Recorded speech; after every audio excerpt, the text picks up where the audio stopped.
¿Alguna vez has sentido ese sentimiento de vacío?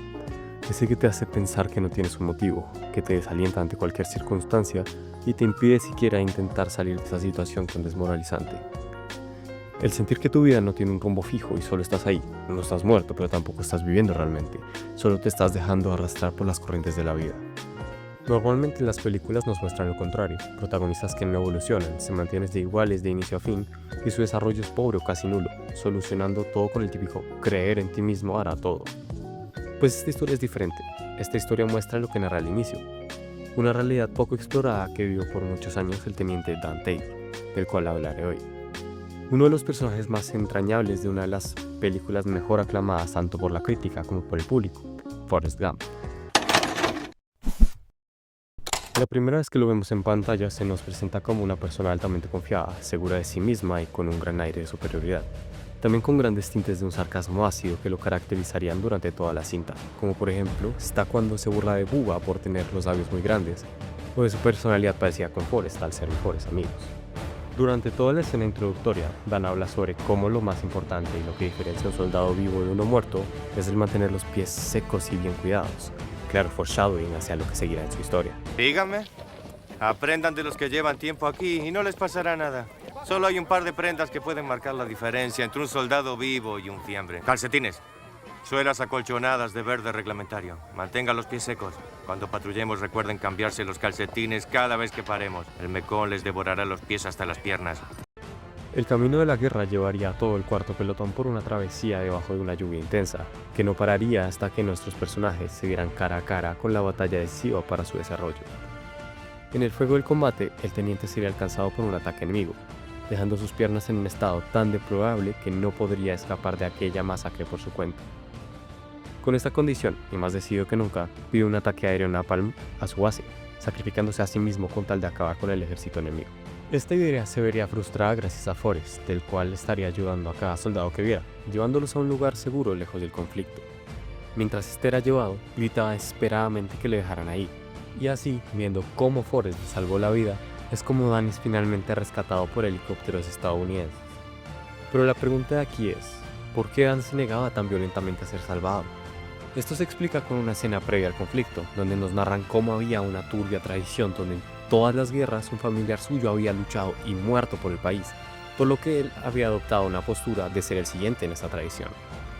Este fue el motivo que lo impulsó a entrar al ejército, a escalar en él hasta llegar a ser teniente y tener su propio pelotón.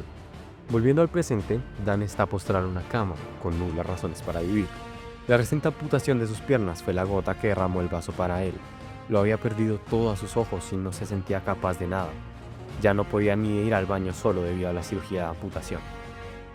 La rabia que tenía acumulada se ve en un estado crítico cuando, debido a su leve lesión de bala que sufrió en los glúteos, Forrest fue puesto en la camilla de al lado, y aquí habría una escena donde Dan mostraría todo este rencor.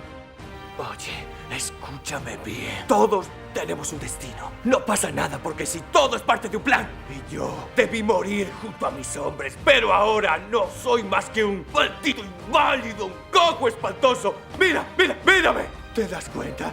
Tú sabes lo que es no poder usar las piernas. ¿Escuchaste lo que dije? ¡Me estafaste! Tenía un destino. Tenía que haber muerto en el campo de batalla con honor. ¡Ese era mi destino! Y tú sabes de lo que estoy hablando, Gump. Esto no tenía que haber pasado. No a mí. Yo tenía un destino. Yo era el teniente Dan Taylor.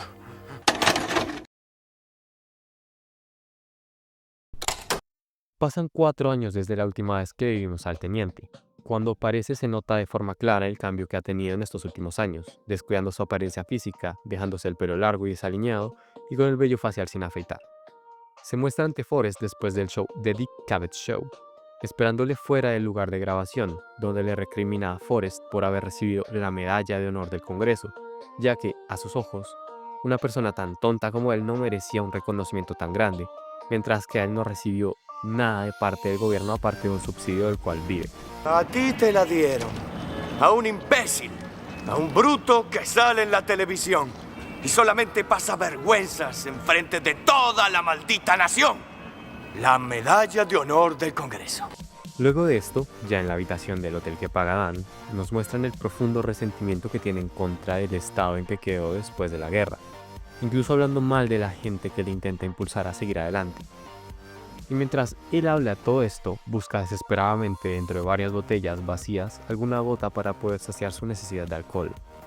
Al no encontrar nada en toda la habitación, deciden ir a un bar cercano, donde pasa una de las conversaciones más importantes para el futuro del teniente.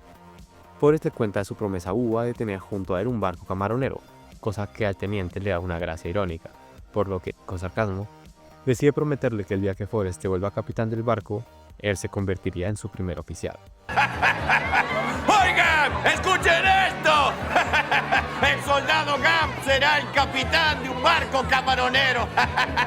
Tengo una idea, Gilligan. El día que seas capitán de un barco, yo me volveré tu primer oficial. Bueno. Cuando seas capitán de un barco camaronero, yo me volveré astronauta. Justo después de esto llegan dos mujeres de compañía a ese bar, seguramente llamadas por Dan para la noche, dando a entender que él frecuentemente usa estos servicios, seguramente como otra forma de escapar de la realidad. El reloj marcó las 12, dando así inicio al año nuevo, cosa que todos festejan menos el teniente, quien mantiene un semblante apagado y triste. Acto seguido vuelven al hotel, donde empezaría lo que debe ser una costumbre para Dan, pero para Forrest, quien no acostumbra a tener este tipo de contacto, se abruma y en un accidente tira al piso a una de las chicas, iniciando una pequeña discusión al llamarlo tonto, de forma despectiva, cosa que enoja profundamente a Dan, quien les echa a gritos en muestra de respeto a quien podría ser su único amigo real. Entre la pelea, él termina resbalando de su silla de ruedas.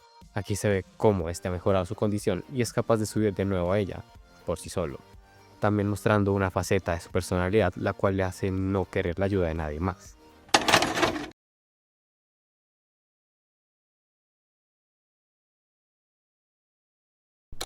Antes de seguir con la historia, introduciré uno de los recursos más importantes de la película, dicho por el propio Forrest.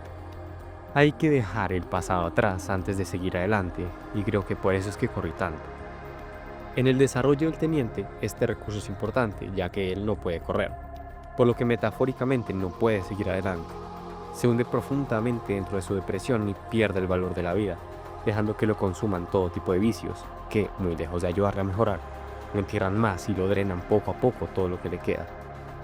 Siguiendo con la trama, Forrest logra comprar su barco, por lo que el teniente Dan, impulsado por su promesa de 3 años atrás, se dirige hasta donde se encuentra Forrest, cumpliendo así su palabra de ser su primer oficial. Por meses estuvieron pescando sin suerte en el mar, pescando poco más que basura y uno que otro camarón pequeño, siendo la burla de los demás en el puerto. Es aquí donde el día de la tormenta llega, uno de los momentos más importantes de este personaje.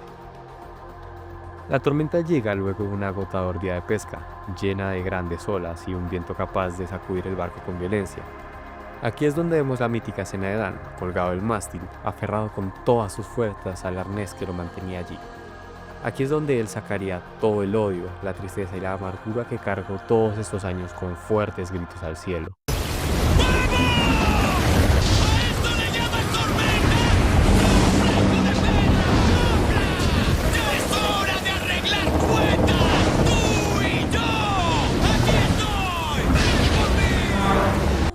Es justamente en este momento en el que hay una catarsis dentro de Dan, quien ahora se daría cuenta que esto es su propósito y que es lo que lo impulsa a seguir, por lo que no se rendiría tan fácil a que se le escapara otra vez.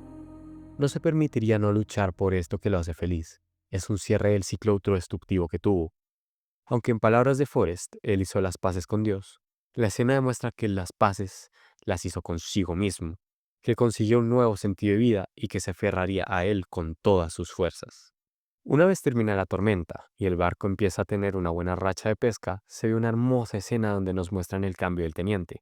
Ya no se ve triste o enojado, al contrario, se muestra con una gran sonrisa mientras le da las gracias a Forrest por haberlo salvado, mostrando de esta forma que está dejando atrás todo ese odio que lo marcó por tanto tiempo, y en un acto muy simbólico se tira al mar para poder avanzar a su manera.